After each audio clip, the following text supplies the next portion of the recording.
এহরামের নিয়ত করার সময় অজু থাকা আবশ্যক কিনা?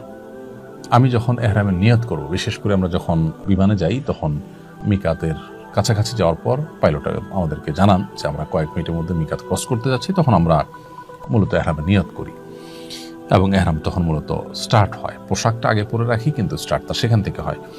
তো তখন থেকেই নিষিদ্ধ বিষয়গুলো বর্তায় আমাদের উপরে যখন আমরা নিয়ত করলাম মিকাত থেকে।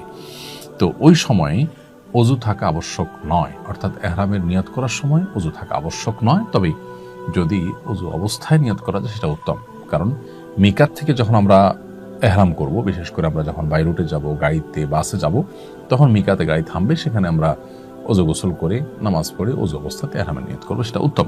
বাট বিমানে যখন যাবো সেটা তো সম্ভবপর হবে না। সেটা সম্ভবপর না হওয়ার কারণে কোনো অসুবিধা নেই, কারণ অজু থাকা আবশ্যক নয়, তবে জাস্ট উত্তম।